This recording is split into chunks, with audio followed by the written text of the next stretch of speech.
He's a coach killer. He's uncoachable. He's obstinate. He's a bad teammate. Every single year since this guy has been here, there has been some sort of story that has come out that has painted this guy to being a bad teammate and a bad leader.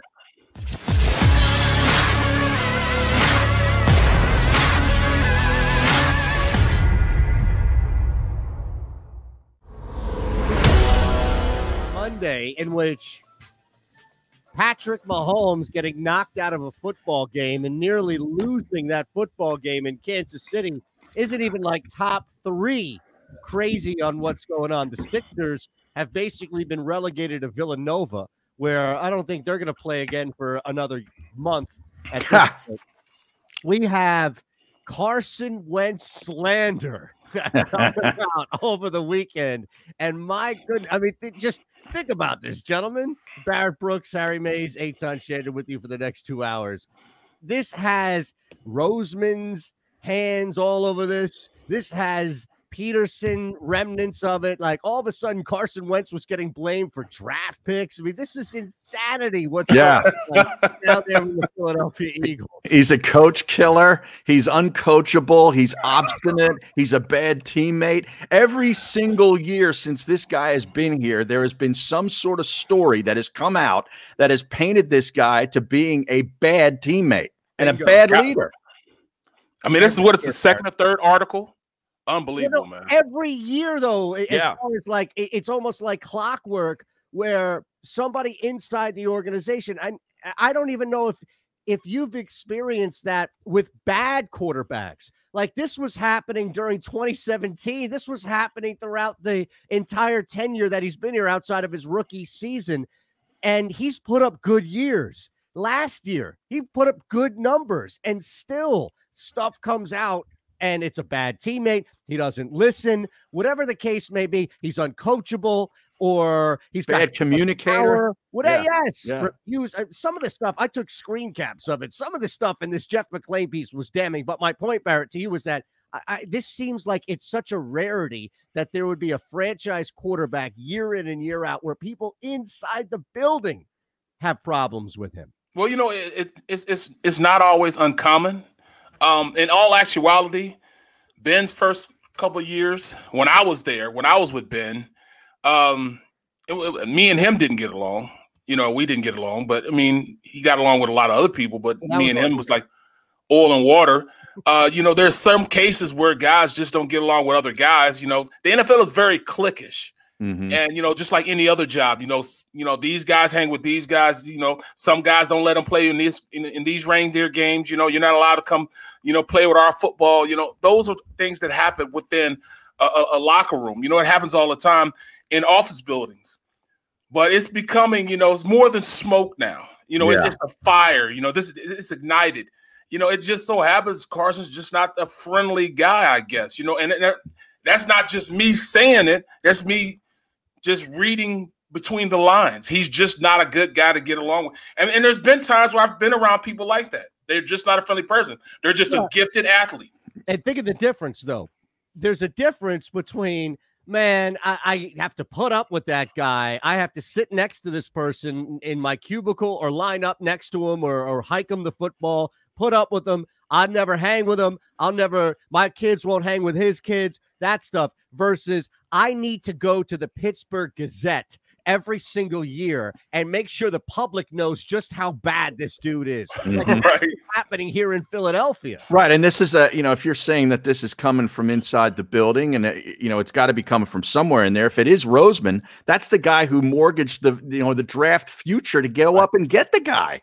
Well, I don't know if it's necessarily on his hand. Right. But I don't know if it's necessarily him. I think this is more so players in the organization, maybe coaches in the organization. This seems to be more so directly tied to him. You know, I don't think that, you know, Roseman is really tied to him like that. But guys in the locker room, those players are probably, you know, voicing their opinion, considering their coach is gone, and they're talking under the umbrella of you know, it being a secret and not, you know. Let me read you this. Holding themselves accountable. Yeah, go ahead. Give us a quote here, Eitan. I've got the piece up myself, but it's very long. Quote, he doesn't understand that he lost games for us, a veteran player said. Yeah. Quote, he will never admit that. And that's a problem because he can't get it corrected, end quote. There are Eagles who supported Wentz throughout the season and some who continued to defend him after the season, but there was a sentiment among various coaches and players that he needed to do a better job taking the external and internal blows for the team, even if he wasn't always at fault. That's leadership, and the best do it almost instinctively, because when there is another mistake, a drop pass or a false start, for example, he can go back to that player and privately tell him he needs to clean up his performance. He didn't even have that type of cachet where he could go quietly and say, hey, man, you screwed up, but here's how we fix it. Right. He never took any blame for anything. He never took any ownership. And we'd noticed that in the post-game press conferences where he's just going to keep doing what he does. And he's bullheaded. He really is. And he'd kill plays intentionally in spite of the coach. Oh, we'll get to that. That's the problem right there. We will get to that, Harry. All right, we got a lot of things happening here, including the Chiefs, who refuse to cover football games. Even when Browns at 6.5. Now, to be fair, the 10 covered, but I thought I could sneak in and create a little window at 6.5 with Kansas City. Are you kidding me? I'm not happy about that. This is a Gow Media property in partnership with Jacob Media. And you, my friend, are caught in the middle. The Middle starts now on the SportsMap Radio Network. Presented by Rocket Mortgage. Home loans that fit your life. Rocket can. Live from the O'Reilly Auto Parts Studios. Here's Eitan Shander, Barrett Brooks, and Harry Mays. Good Monday morning from Philadelphia, live on phillyvoice.com/the middle, where you can watch the three of us and across all SportsMap radio platforms, including 1490 AM Sports Betting Radio in Atlantic City. We're here courtesy of Jacob Media. We have a lot, including, as we opened up on the stream the first couple of minutes of the hour where we are live, talking about a major bombshell that was dropped here in Philadelphia on a name that has been discussed nationally for the last, I don't know, as long as the football season has gone on. And speaking of the football season, 4 games over the weekend, and whether or not you took the 3 favorites that covered or you snuck in with that Browns 10-point cover, I have to imagine that everything, including and especially a guy who needs to be roasted, and that's Drew Brees from last night. Everything takes a back seat, I would imagine. Well, not 3 covers. I'm sorry. It was 2 covers. Everything takes a back seat, I imagine, to Patrick Mahomes. Do we even have an update yet as far as if he's going to play this week? It's a tight line against the Bills, but I expected that anyway. I think you're going to see the fastest concussion protocol in your life. He is definitely going to play. He looked like a boxer coming. He looked like it was Stuart Bradley. Remember that from years ago in the Eagles game? It was really kind of a scary scene on the field. That's what it looked like to me. He was out. Me and Stuart Bradley don't get along. We don't talk about Stuart Bradley. But you're right. Yeah, no, me and him had a disagreement. I'm like, we need to hear more about that. We're about to break in about 40 seconds. Is this Republican? Yeah, I'll get to it, man. Is this public consumption? Yeah. Now we know what we're going to do in this next break. All right. Yeah, Stuart Bradley got basically knocked out of his own head and then was thrown back into the game by Andy Reid. Well, Mahomes is going to play. I mean, he's going to play. He didn't even get in. We also have to talk about that. What the hell happened? He didn't even get in the head. I saw it first look, and I'm telling my wife, I said, there was no helmet-to-helmet contact there. Nope. And the first thing I get a text, the fix is in. That's for Eitan. You know it. All right, we're back in 3 minutes. Ron Culver now is producing back in Houston. It's the middle. Attention women of South Jersey and the Delaware Valley. Sign up right now with Our Lady NRA instructor Nayara Andrzak, who will teach you gun safety as part of this 3-hour safety class, which is being held at Delaware Valley Sports Center in Philadelphia. For information, drop an email to info@DelawareValleySportsCenter.com. That's info@DelawareValleySportsCenter.com. Learn the fundamentals at Delaware Valley Sports Center. You can't miss. Are you looking for a place to track your action, purchase picks, and share your sports betting analysis with the gambling community? Check out Book It Sports, a social media platform with an unparalleled experience catered for the sports betting community. On the Book It Sports app, you can track all your NFL, NBA, and college basketball picks while getting real-time updates and injury reports all in one convenient place. Start building your following today and stand out amongst your friends by downloading the Book It Sports app on the Apple and Google Play stores. Let's cash some tickets and put it on Book It. We got 2 minutes, bro. Let's hear it. Oh, it's my what? This is the year we won the Super Bowl. So this is 05. So in 05, this is my 11th year in the league. And, we're playing in the preseason. We're playing against the Eagles in the preseason. Stuart Bradley starting. And, I was a part-time starter. I would, come in, occasionally, and I was the sixth man off the bench. So after the starters went out there, they won one series. The other starters stayed in. And then they took Alan Faneca out, and they put me in, because I'm a guy. That's what I do. I'm a swing player for all the positions. They wanted to give me, some time at each position in the last game, so I can, be ready to play every position. So I played center that game, guard, and tackle that game. Long story long, I hit Stuart Bradley and driving him into the ground and dump him on his head. And he gets up and said, "Oh, that didn't mean anything. You're still a bench warmer, Brooks." Bench warmer Brooks. I say, what? Bench warmer Brooks. Who are you? Now, who are you? Who are you? Know my name. Who are you? I'm like, dude, you called me bench warmer Brooks. He knew that I played there. You know what I'm saying? I guess the guys were talking about me. And, he knew that I played, but he was calling me bench warmer after I put him on his back. Knows who you are, right? Right. Bench warmer Brooks. I'm like, Stuart, come on, bro. Wow. He's talking like he's Dick Butkus. Right. Give me a break. I just broke his neck. I almost gave him a concussion, and he's talking about some bench warmer Brooks. And get out of here. He doesn't know you. Right. Right. Yeah. Well, we talked about the fact that he did an interview with me on the radio from the can. Yeah, that's Oh, that's right. Yeah, that's him. Well, that's why his career is canned. It was how long he played. It was actually funny. It worked for the show that I was doing. The show was just a total mess. It was great. Wow. I'm gonna see how long he played.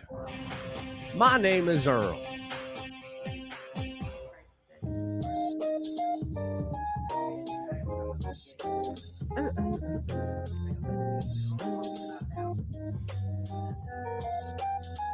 This is The Middle Chilled out, man. on the Sports Map Radio Network. Presented by Rocket Mortgage. Live from the O'Reilly Auto Parts Studios, here's Eitan Shander, Barrett Brooks, and Harry Mays. We're going to dive deep into this Carson Wentz thing because it was a major hit piece.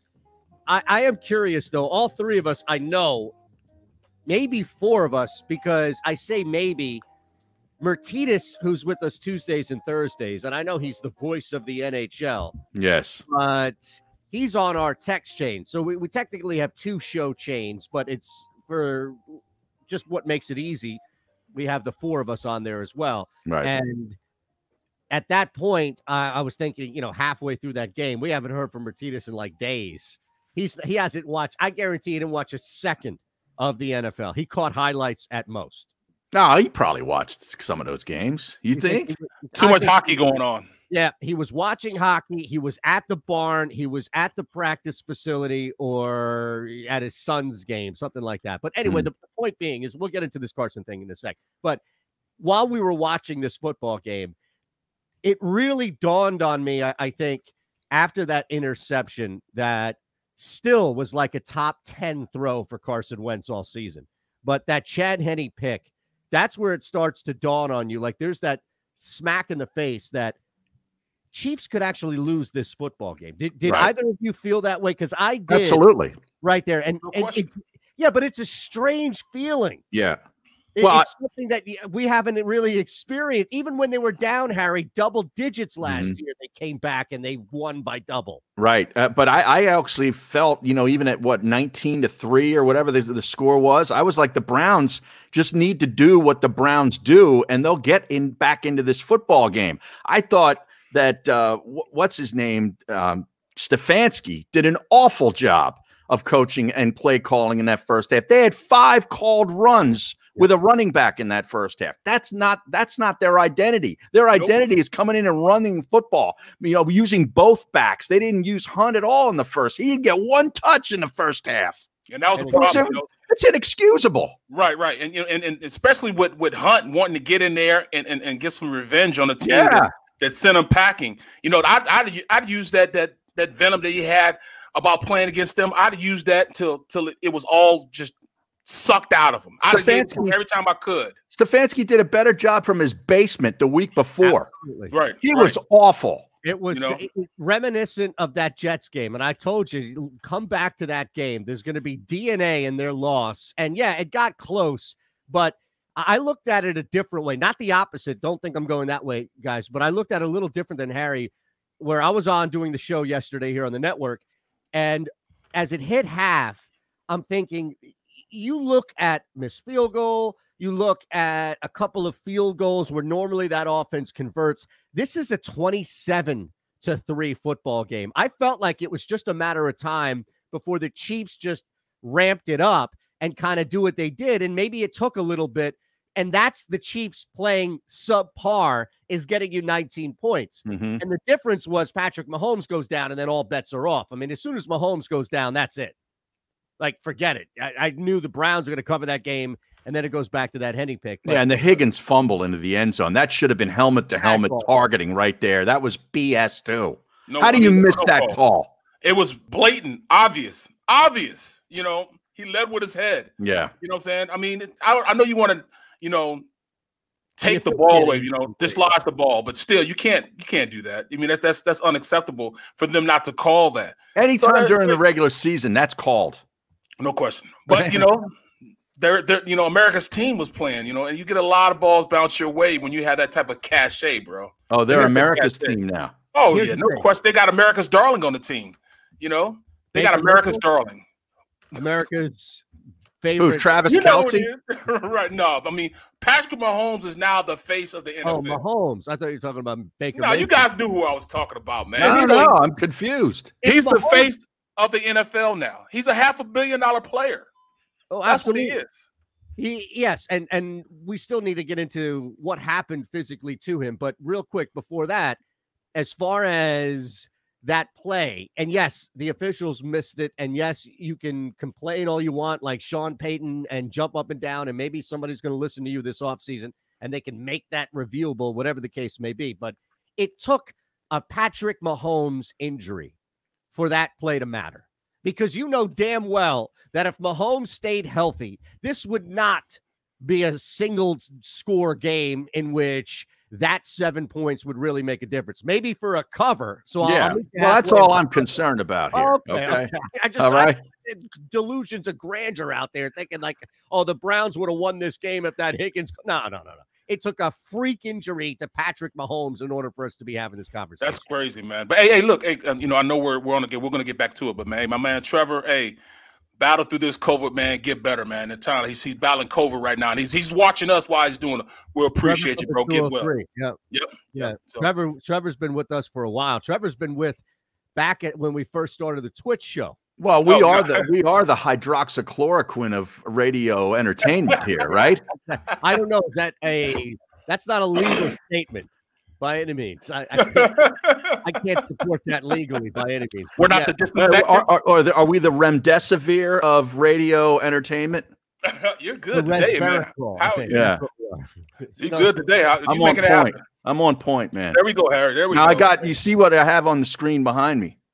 My man, Josh McDaniels. I choose to ignore that. Josh McDaniels is a better man than me. He's a better man than you, Eitan, even though you have your nice glasses on today. And he's definitely a better man than you, Barrett, because none of us could spend 14 hours with Jeffrey Lurie in a house. 14 hours? He was there from dawn until dusk. That means he's hired. Was anybody else there, or was it just the owner? No, I think there was other personnel there. Maybe John Clark was there. Okay. That's what I mean. Like, was the general like Howie? Was this a team interview, or was it just, hey, you're spending 14 hours getting to know the owner? Well, I don't know who was in, on the interviews at all times, or, maybe some people came and went. I mean, spending that much time with somebody, that means a lot. Be hard pressed, though, that they were just by themselves for 10 hours straight. I mean, who can do that? Well, see, I was his first draft pick. I was his first offensive lineman. I was his third draft pick ever. and I've never been at his house. So, evidently he has a little cache. Well, this is the one in Florida. This is the mansion in Palm Beach. Right. Yeah, exactly. Right. It's right down the street from Robert Kraft's place.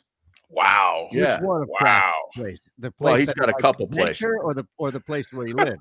No, the place where he lives. Okay. Not the establishment that he No, that's in Jupiter.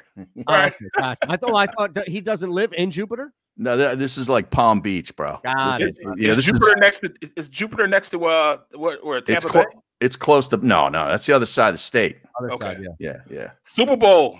That's where it is, man. So I was trying to make plans. If he stayed up next there, we're staying with the owner if he's close to Tampa Bay, man. We're staying with him. We're not going to the Super Bowl. First off, we're not I was just saying. Oh, okay. We're not sticking around with that owner. All right. No way. I'm not spending 2 seconds there. Are you kidding? No way. Crap. No, I would pass. We've said all the things we've written on Twitter, everything like that. No. That's a hard pass, Barrett, from me. That's my guy, man. He's he's your my guy. He's your guy. He's my guy. 14 hours in a room or even if it's a mansion. Yeah, it is a mansion. Drive you crazy. I don't know why, but it reminds me of that Simpsons episode where they go on this mountain retreat and everybody gets paired up, and the first to the top wins and the last to the top loses. Right. And everybody's going crazy and trying to climb up, and Mr. Burns gets paired with Homer. So they cheat and they get to the house first, and then all of a sudden they clink their champagne glasses in celebration, and there's an avalanche and the house gets buried. And for the next, 12 hours, however long they're in there, they go crazy, right? And, they're hunched over, like looking at each other, thinking all these, it's like something out of The Shining, if you will. So that's what I would think. Josh McDaniels would leave like he just left the casino after and he walks out and there's it's daylight, and you've been in there all night. You're like, oh my God. Well, here's John Clark's Twitter. This is 12 hours ago. I'm told Eagles within the last hour wrapped up their long interview with Patriots OC McDaniels. Josh flew into Palm Beach this morning. This was yesterday, and interviewed with owner Jeffrey Lurie and many members of the Eagles front office into tonight.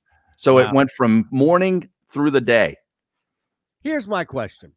Can you I can't. This is not me interviewing you two. This is me leading you two. All right. I'm pulling something right out of your honor here. And by the way, I did watch episode 7. So you let me know when both of you are caught up. But here's and we have a perfect case study, if you will. I was going to say test case, but it's more like a case study here. In Ron Culver, who is a Chargers fan, and his team just hired somebody, a lesser known name, a Staley. Yes. Brandon Staley. Not Deuce. Not Deuce Staley. The other Staley. Mm-hmm. A defensive mind you, taking over a team that has a lot of prospect, especially at the quarterback position. So let me just add real quick, Ron, and I'll use your answer kind of in this conversation. But what's your and anybody else that you have in contact's reaction to that hire? Because, we're in this similar boat of kind of awaiting the name that comes down. Who? Yeah. That was my first initial reaction. I was like, who? Same with us and Doug Peterson. And he played here. I'm hopeful, but this guy has never had a head coaching job. Ever. Right. 4 years ago, he was coaching. He was a defensive coordinator at a D3 school, and then somehow, some way got fast-tracked to head coach job. And didn't play in the NFL like Peterson. That's because he stood next to Sean McVay for a couple of years. That's why. Yeah, not really. He only stood next to Sean McVay for 1 season. That's enough. That's all it takes. The genius it's osmosis. It just rubs right off on you. And the thing that I hate most is everyone's crediting him from taking the Rams, who had a 13th ranked defense last year, to the number 1 ranked defense this year. Mm-hmm. And I look at it like, okay, well, you have Aaron Donald and Jalen Ramsey. You should be number 1. Right. Top 5. Right. It takes talent. Yeah. Now they're depth too, and they have good players around. But so there's at least, if you don't know the guy, there's at least some level of, okay, let's see what happens. How can I respect an individual who takes this Eagles job, knowing what they're walking into? Like, you're better off. Doug Peterson's going to take the year off. Jim Schwartz is taking the year off. Why would I respect somebody who takes the Eagles job? At least the Chargers job, you could look at that quarterback and say there might be something there, but You're walking into a minefield. Like, I'm supposed to be sorry if you lose your legs after walking into a minefield where it's posted, don't walk into a minefield?